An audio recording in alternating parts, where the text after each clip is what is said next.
listening to Sports Radio Detroit.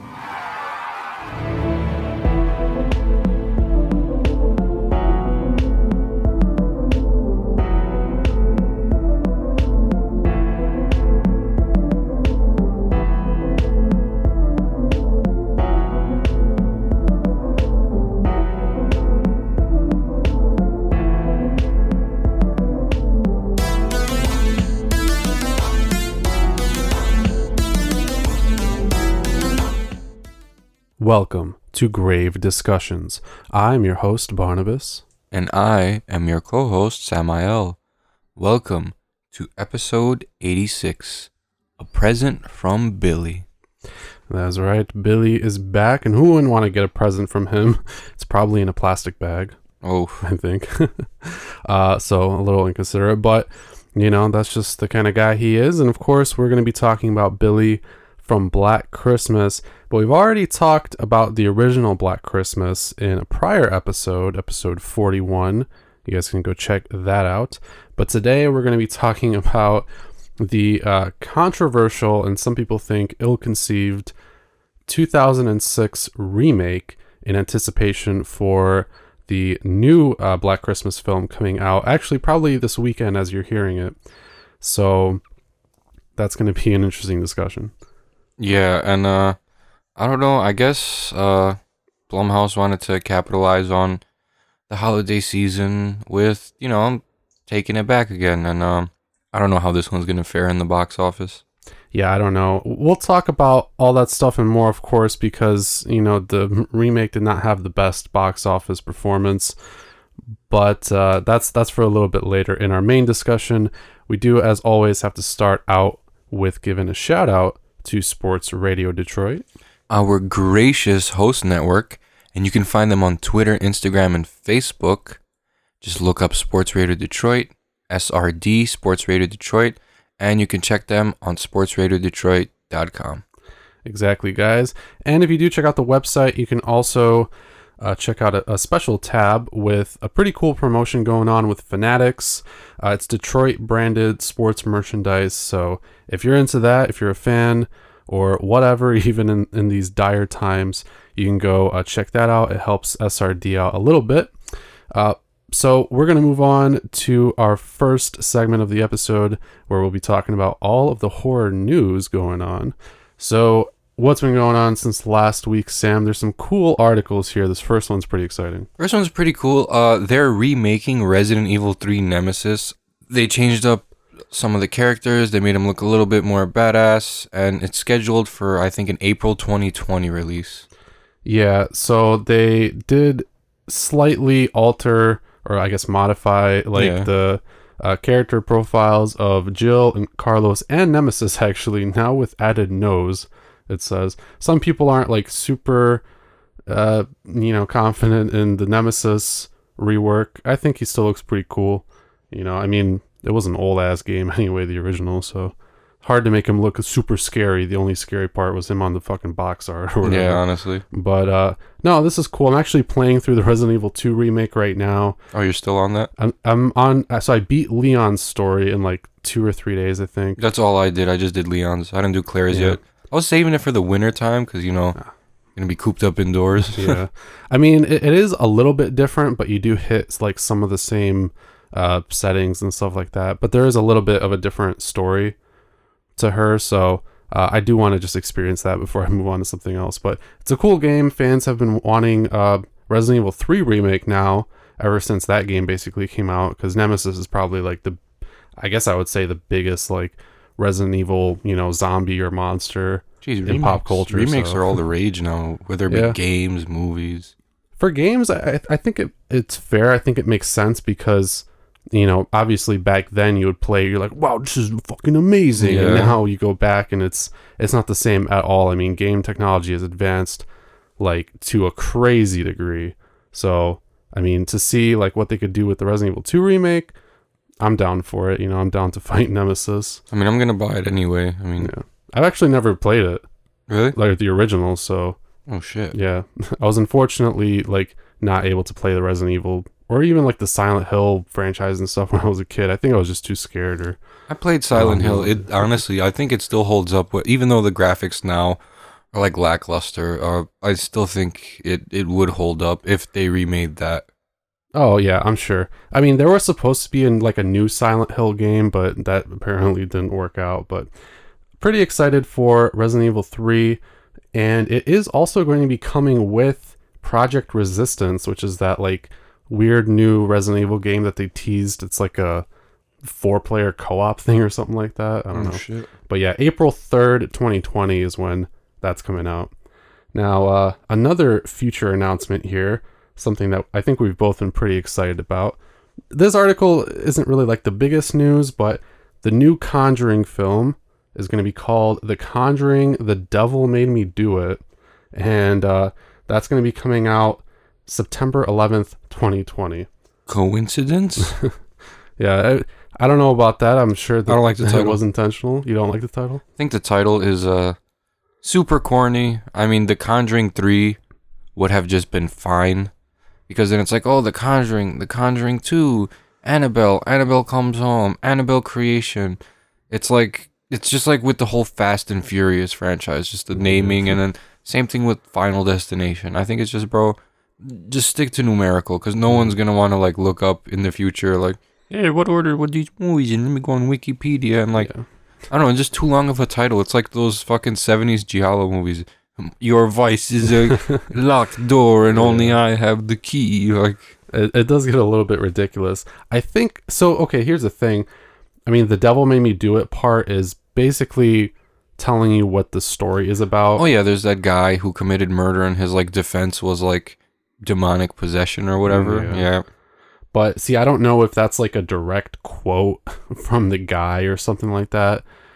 In which case, I guess that's the title still makes sense. I still don't really like it. It is wordy, and it can be like annoying to even look up or say or whatever. You know, like people do actually care about that kind of stuff. So that aside, I'm not like the biggest fan of it, but we did get a little bit more info on like the premise of the movie. We have a date. You know, there's more casting and everything. So it's all coming together. I'm still excited for it, even though the name is whatever. Yeah, I'm excited for the movie, just the name is just ass. Change it. Yeah, I mean, honestly, like, people might petition about something stupid like that. Just be like, yo, The Conjuring 3. Yeah. We don't need a fancy The Conjuring ... the fellatio monster of the nebulous thing. I might be more interested in that title. Yeah, that sounds... Fellatio monster, he just sucks you off till you fucking die. Wow. NC-17 rating. I'm copywriting that. Don't steal my idea. Perfect. We're going to make it. So let's move on from that one. September 11th, 2020. This next article is, again, not too much, but it's still pretty interesting here just because I think of this bottom part of the article. But the guy behind Sinister, Scott Derrickson, is going to be making Doctor Strange in the Multiverse of Madness up next for Marvel. But after that, he is going to be making a return to rated R horror with a pretty cool adaptation. Yeah, he already wrote it, apparently, and it's a Joe Hill horror story. I guess he has the whole thing written, and it's ready to be directed. Yeah, that's pretty cool. So he did Sinister, right? He was the director of Sinister, okay, which is obviously one of our probably favorite movies of the last decade. Yeah, definitely one of them. So I am excited to see what he does. Joe Hill, as far as I can tell, following in his father's footsteps pretty well. I've never actually read any Joe Hill besides Sleeping Beauties, which he wrote with his father. But, you know, I'm sure that he's a talented horror writer. I'm not totally familiar with all his stories, but there was a suggestion that it could be a Heart-Shaped Box, which is apparently a pretty popular Joe Hill story. Okay. So I don't really know too much what it's about, but pretty cool. I'm excited, you know. I do want to see what the Sinister director can bring to the table again. So, guys, we have a couple new trailers here, and then we'll get into the meat of the show. The first trailer is another Stephen King thing, go figure. There's just a lot of it out these days, but one of his latest books, The Outsider, is coming to HBO, and there's a new trailer. It seems like some doppelganger shit is going on. First thought upon watching the trailer is I thought this was like another adaptation of like The Dark Half. I don't know if you ever seen that movie from the 90s. I'm familiar, kind of. Because that's a Stephen King adaptation, so I'm guessing this is the exact same thing. I don't know. So I have the Outsider book. I just haven't read it yet. The general consensus kind of seems to be that the book itself is pretty good, but that the ending is not the best. I don't know. But from this trailer, I am interested. It looks kind of more like a True Detective kind of a thing where it's sort of a dark true crime, but, you know, there's some kind of existential supernatural element, or like you said, probably some kind of doppelganger thing going on. But from the atmosphere of the trailer and the acting especially, I am pretty excited for it. And then we got what's his name from The Dark Knight Rises and from Ready Player One. Yeah, so Ben Mendelsohn is going to be playing like the main detective guy. The super skeptical, purely logical. Yeah. You know, what you should be if you're a detective.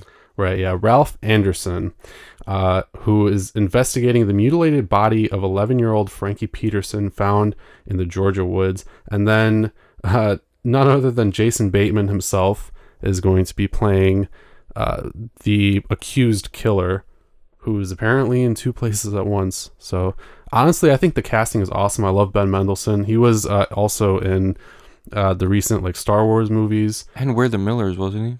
No. Isn't he with Jennifer Aniston in that fucking movie? That's Jason Sudeikis. Is it? Yeah, or whatever his name is. I don't know.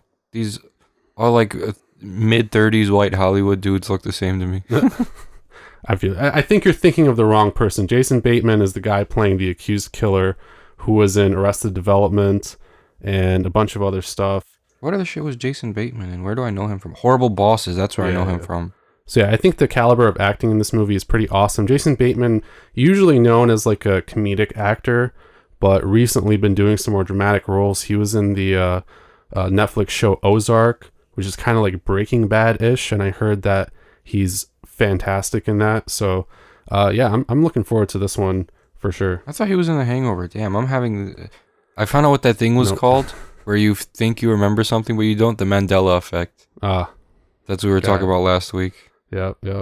I know what you're talking about. Yeah, there is actually a movie coming out about that. Jesus. I know. So, yeah, that's The Outsider, guys. It's coming out January 12th, 2020 on HBO. Check out the trailer, especially if you liked True Detective. Definitely got a similar kind of vibe. This next one is called VFW. This one's been talked about for a little bit now, and it's coming out on Valentine's Day of all days, February 14th, 2020 in theaters, VOD, and on digital HD. I don't know. What'd you think about it? I don't know. For some reason, initially, I thought it was going to be some kind of monsters. This makes it seem more like Green Room, like very similar premise where these people are stuck in some kind of like bar type building and they're getting like attacked. It seems like Bad Times at the El Royale. That's what it really reminded me of. Okay. I still gotta watch that one, but oh really? It's kind of similar. Yeah, it's really good. Okay, but it's like almost the exact same thing. Cool.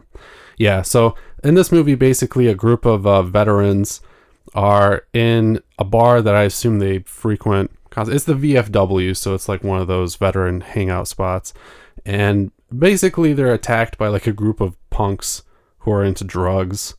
After somebody, I think this girl in the trailer comes into the bar with like all these drugs or something like that. So premise is simple enough. I guess it looks cool. You know, I want to see what they do with like this isolated setting. I want to see what the practical effects look like, to what lengths shit goes, like if it gets really crazy or what, you know. But a bunch of veteran actors here. Stephen Lang, of course, from Don't Breathe, the old guy, is awesome. He's been in so many things. William Sadler from Demon Knight, Bordello of Blood, and a bunch of other stuff. Martin Kove, who ironically has not really been in too many like horror movies. He's mainly known for like Rambo and The Karate Kid and some stuff like that. Gotcha. And then Fred Williamson, who unfortunately probably won't be turning into a vampire in this bar, but he's in this movie as well. He's pretty awesome. So, I mean, for them, I'll probably check it out, but I'm not like extremely interested in it. I don't know. It seems like more like a bloodbath thriller movie. This is not really a horror, you know? Yeah. See, I can get behind these kinds of premises when it's something like Feast, and it's like all this cool shit's going on and these monsters and everything. This one, you know. So it's more like an action thriller. Yeah. But just bloodbath. Yeah. Like, these guys are all former soldiers. They could probably just knock these fucking punks out in like 10 minutes flat. Why a whole movie? Yeah, it's just that, you know, when the punks have guns, then that's a whole different ball game. Yeah, I guess so. But I know some people are looking out for this one, so yeah, stay tuned. The last trailer, probably the biggest trailer that we have, and you know, honestly didn't really give too much away, but we got a new trailer for Ghostbusters Afterlife, it's being called. And it seems like it's focusing more so on the kids, and then they're becoming Ghostbusters. And honestly, at this point, like, I don't know, I don't need to sound like a dick, but I'll take the 2016 movie. Damn, I don't know. Honestly, I feel like this movie's going to be way better. I just want to see Bill Murray. Like, that's all I care really about. And Dan Aykroyd, if... They are going to come back. I'm pretty positive of that. I think they've all been confirmed to come back. But it does kind of seem right now as if they're going to come back more in like a mentor type role. I mean, they're all really old. I don't really expect them all to carry like their own movie, especially with Egon gone, you know, unfortunately, RIP. But we do get a hint, I think, that these kids are Egon's like grandkids, I think. And so that seems pretty cool. I mean, honestly, I don't mind that they're going in this direction because it is a sequel, first of all. And then, you know, it's going to open it up to becoming even a newer franchise for new fans, which is why, you know, reboots and stuff like that happen. You know, initially in the trailer from like the beginning, the cinematography and the mood, I didn't expect it to be a Ghostbusters movie. It looked like a legitimate horror movie. Yeah. No, that's why people are either really excited for it or kind of up in arms about it, because the tone is totally different. It looks like a 2019 or, you know, 2020 movie for sure. It's got those like sweeping drone shots and that really tight, very cinematic quality to it. And it, like, the comedy is really toned down. Like, it's a lot more subtle. So yeah, but honestly, I'm not like too against it. I think once we see the original Ghostbusters and the ghost, we'll probably get some more comedy. But this trailer at least makes it like a lot more just, I don't know, it just makes you a bit more hype for it, so you can, like, you know, figure out what the story is and everything like that. So I kind of dug it. It didn't really give a lot away. We didn't even really see any ghosts. We just saw like their ectoplasm or whatever. Yeah. So, which is pretty cool. I think they're chasing Slimer in that one scene. I think so too. Which is sweet. And then we see the car, of course, and the proton packs and everything. I don't know, man. I'm excited for it. I think if they do it well, I think it could really work out.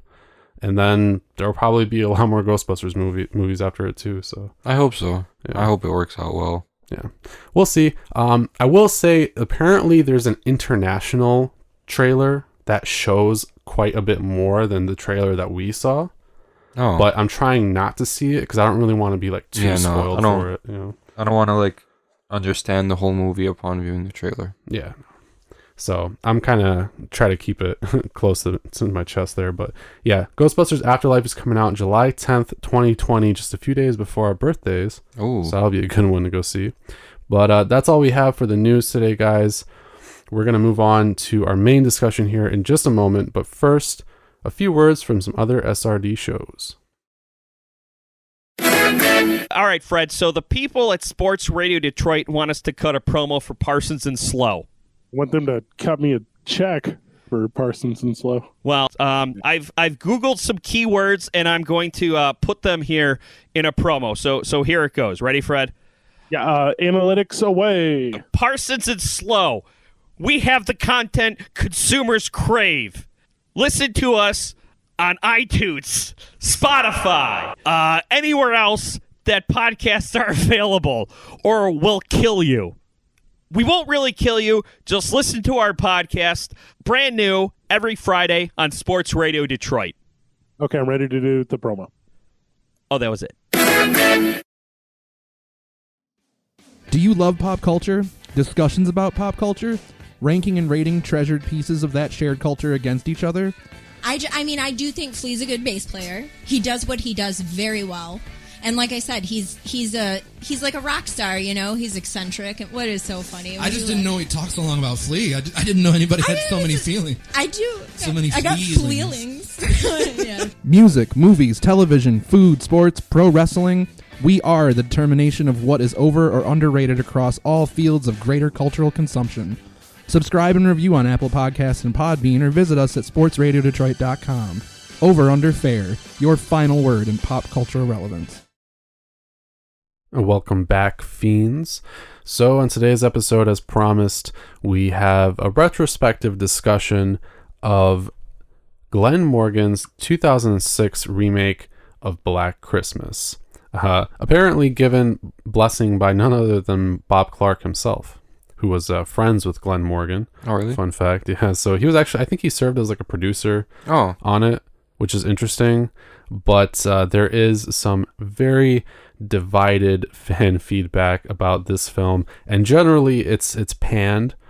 But we thought in light of the new movie coming out, it would be interesting to kind of talk about this one and see sort of how that movie will lead up to the really divergent direction that the 2019 film is taking. So first of all, what did you think just in general about the 2006 one? I enjoyed it. It was entertaining. Also, I've never seen so many hot chicks in one movie. Yeah. Like, every woman in this movie was extremely attractive. I will say that, yeah, it's got actually a good cast. It has a great cast, too, and no bad acting.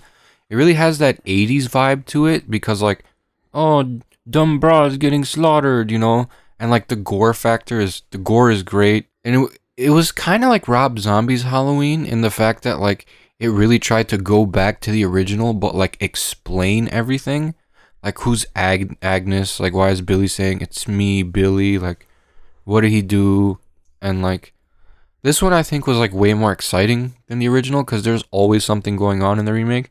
The original, while it is classic, and it has, creepy, very unsettling moments, the POV shots of the killer climbing into the attic, I will say, honestly, the original has a lot of, extremely boring parts. Kind of drags a bit. The remake is more of like I said, it's like a 80s slasher movie made modern day. And I think it's one of the only modern movies to do the 80s slasher thing correctly. Yeah, I'll give it that. I think it definitely works as a slasher movie, for sure. Personally, I don't really like the whole backstory aspect too much. I think that's where it loses a lot of people as well. I mean, I think for some things it can work. The fact that the original was very vague about the whole character of Billy and his craziness and where it originated from and all that stuff. I think that this movie uses that as ammo to say, hey, what can we do that's a little bit different that will kind of explain some stuff from the original film while still hearkening back to it. But yeah, personally, I don't know if it works. I think it's just unnecessary. If it actually connected in some way to a different character, it might make sense, but it's really just a thing of hey, we stumbled into this house. Well, not stumbled into, but they, live there obviously, but we stumbled upon this killer and all this crap who have apparently been living here for so long. And then it just spends so long on the backstory and on the flashbacks and everything just to make you think oh man, this kid has lived a shitty ass life. Yeah. So I don't know. See, that's the whole thing. Again, it's trying to make you sort of empathize and understand the character, which, I mean, I guess is human nature, but at the same time, it is definitely scarier when you don't really know anything. And the thing with this, in the original, Billy was solo and he was killing everyone. In this one, Agnes did most of the killing. Billy killed he killed the guy in the mental institution, he killed the chick in the car, and then he killed the dude in the hospital. Yeah. Billy killed maybe 3 people, not including his 5 people including his mom and her lover. Yeah. But in the present day, he killed 3 people, because every kill that you actually see, you see the clothes and the hands, and it's Agnes. Yeah. I guess it's a twist. I mean, it is a very prototypical, 2000s remake sort of twist, just because I think people feel like, well, no, so studios feel like they have to throw something new and twisted in there just to appeal to people. Because apparently, when I was reading, it was the studio really that wanted the two killers like twist in the movie. And personally, I don't really agree with it. I'm just like, it's just like, why? I mean, you knew there was two killers right off the bat because like the phone calls and shit, like, and even like the deaths, like when Claire got killed, she got killed while Billy was still locked up. Yeah, but I guess it doesn't expect you to think about stuff like that, like your first time watching the movie. Oh, I did. I noticed it right away that there were two killers. I mean, it's not like it's well written necessarily, but No. it's supposed to be a twist. I think it's literally like this should be like the poster child for modern day slashers. Honestly, like sure, should be. Yeah, like here's the stabbing, the gore. Who gives a fuck about the story? But here's the story anyway. Yeah, I mean, because that's fair. slasher movies aren't meant to be like groundbreaking, genius movies. no. Like they're just supposed to be mindless violence. And I think honestly, this is one of the best slashers of the 2000s, like period. Besides like the Scream and movies, and I Know What You Did Last Summer and Urban Legends. Like I think if they focused on the slasher parts, that would have been better. But it's just like all the rest of it just has such a heavy emphasis throughout the entire movie that for me it just doesn't do it. When we do get those gory actual slasher parts, I do think it works well. Yeah. Like good framing, good practical effects, decent tension and suspense, like not the best. I think in the original it's way ratcheted up just because of all the mystery and everything like that. But those elements, yeah, I think it does well. I will disagree about the acting. I found some of the acting to be very questionable. Really? It was either that or like the editing or ADR or something. I don't know, but I wasn't like a huge fan. I think Katie Cassidy, who played Kelly, I think she could have done better. the house mother in this movie was also in the original Black Christmas. Yeah. She was the chick with like the afro and the glasses. She was the nerdy chick. I think Phyllis in the original. Yeah, I believe you're right. Yeah. Which is cool. Andrea Martins, I think was her name. I'm not sure. Yeah, Andrea Martin. Okay. Who played Barbara McHenry in this one. Yeah, I mean, it's an all-star cast for sure. Katie Cassidy, Michelle Trachtenberg, Mary Elizabeth Winstead, Lacey Chabert, Oliver Hudson, who's not like huge, but the main group of girls generally actually came to be like pretty popular, successful actresses. So, and this was like an initial movie for a lot of them. Yeah. Actually, and Lacey Chabert had never actually been in like a horror movie really before this, which is cool. But yeah, the cast, great. I mean, most of the acting was pretty solid. It's just a lot of those other little things that I can't really get away from. Like if it was more kind of Christmas oriented, if it was more kind of in the shadows stalking without all the flashbacks every like 15-20 minutes, just kind of breaking it up, I think it would have been a lot more suspenseful. I think it would have been a lot scarier probably, because honestly all that stuff, it's just going for shock value at that point. Yeah, I and think so. And the shock value really should come from just like the kills themselves, I think. Yeah. Not that the fact that Billy got raped by his own mom and his sister is also his daughter. Yeah. No, that's definitely like a Rob Zombie type Oh yeah. fucking thing, Oh no, hillbillies. Like, It's like my father stuffed a fish up my ass when I was just a wee boy, and now I have to hunt down teenagers with a knife. Like, come on, man. Yeah. Like, I guess this movie would have been so much better, honestly, without any backstory. Like I want them to create a cut where they don't explain the backstory. It's just Billy and Agnes killing people. Yeah. There were some actually alternate endings to this one too, but they all still went with like the double killer angle, and yeah, I don't know, man. One of the I just don't know alternate if I endings knew was it. just the main chick, like her phone just ringing, Mhm. and then like the camera panning out of the hospital. I think that's what the director originally wanted, as far as like the ending goes, but then I guess the execs, it was the fucking Weinsteins, of course. Ugh. So, I mean, what can you do? I keep But- forgetting. That's why they're not gonna have this movie have a Blu-ray release, Yeah. because the whole Weinstein shit. I also read that it was largely at the time due to just how like poorly the movie did. But now there's no way. They had a Blu-ray release of this movie. It was very limited. I think it was just in Canada. Yeah, it was. And the movie goes for like $160 now. Crazy. Speaking of which, I was going to keep this as a surprise. I know you don't have an HD DVD player, but I got you an HD DVD copy of this movie. Oh, shit, nice. Literally Thank came you. in today. Perfect timing. That's awesome, yeah. I appreciate that. Wow. Crazy. And Yeah, that's the only way you can get it, pretty much. And then I have an extra one also laying around because I have the HD DVD. I just wanted to own it because it's like a collector's item. Like it's not out there. I've only seen about 5 on eBay, and I bought 3 of them. Nice. So that's dope. Yeah. No, that's cool. Thank you, man. if you have your like Xbox 360 HD DVD player, then you can watch it. Okay. Yeah, I might have to like try and dig that up or just buy one or something. But I mean, that's the thing. I mean, this movie didn't really do super well at first, so it only got released on fucking HD and DVD pretty much or whatever. Yeah. And then it just kind of got lost to time. I think now you can maybe find it on like some streaming services or something like that, but it's kind of hard to find. You could buy it off YouTube for $4. Oh. And I think Comcast you can buy it as well or rent it. Okay. So yeah, I mean, it's out there. It's available. Again, for me personally, if you've seen the original, like, it's not going to tarnish what you think about that one or anything like that. Like, if you want a pretty decent modern day slasher that is largely a good slasher movie, apart from all the bullshit backstory and all that kind of crap, then this is honestly like a pretty good one to watch, you know, despite the criticism and the panning and everything like that, and all the dumbness and everything.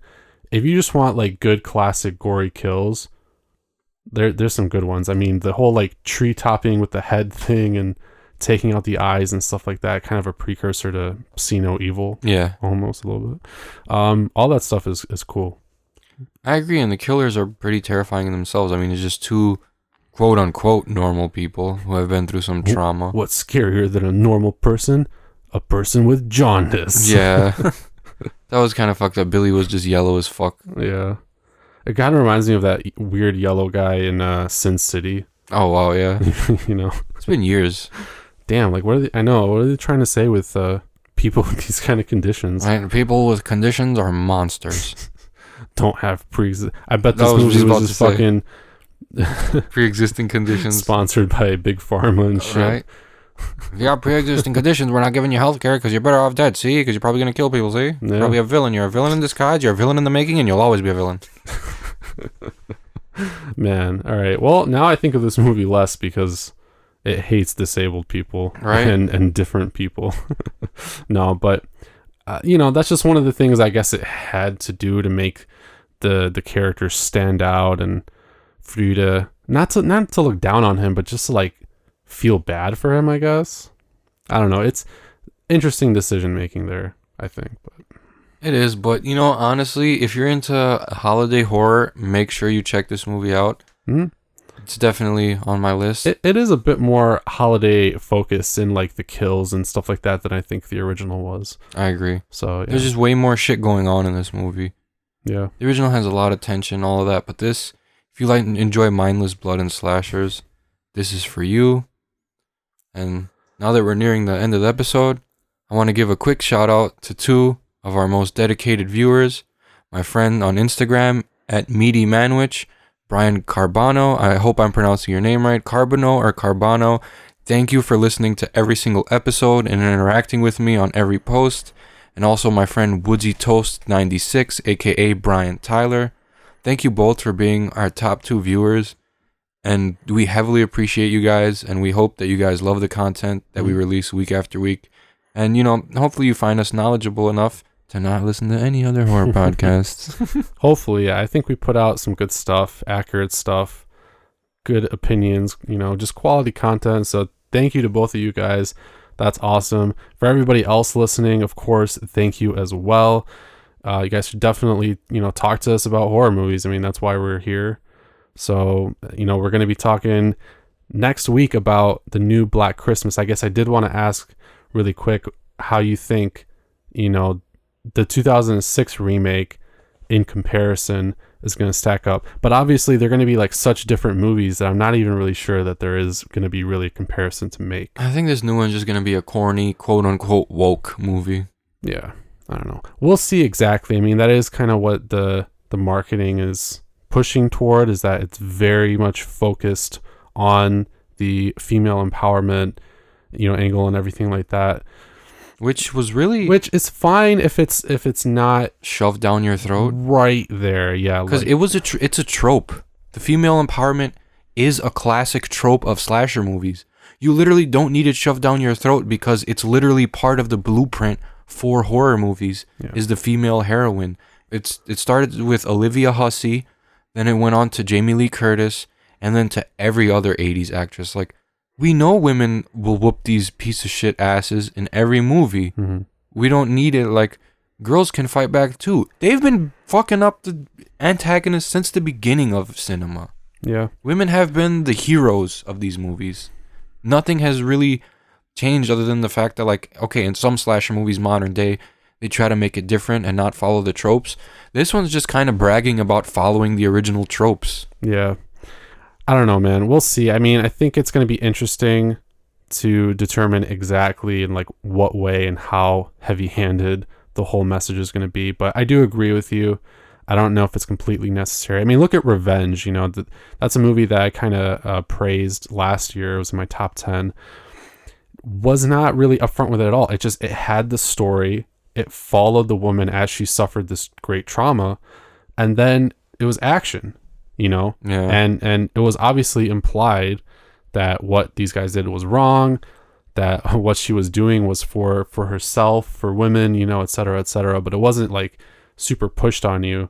And I think it was a great movie. So, and very kind of I Spit on Your Grave-esque, which again, same thing, it happened, it's telling the story, and it doesn't need to elaborate in a very, I think, kind of fake way. Yeah. Through the dialogue and everything. I mean, I know that people talk about this stuff in reality and everything, but I don't know. I think it'll be interesting to see. There are a lot of movies, not just talking about female empowerment, but talking about other issues that, suffer because of the same exact thing, so we'll see. But that one's coming out on the 13th. We're going to definitely go see it, and we'll have a review out for you guys in the next episode. And then, I'm sure we'll be able to talk about it and the 2006 remake. But I think that's going to wrap it up here for this episode. Stay tuned for our Black Christmas 2019 remake as well. Next week, make sure you tune in for an all-new Grave Discussions for Christmas.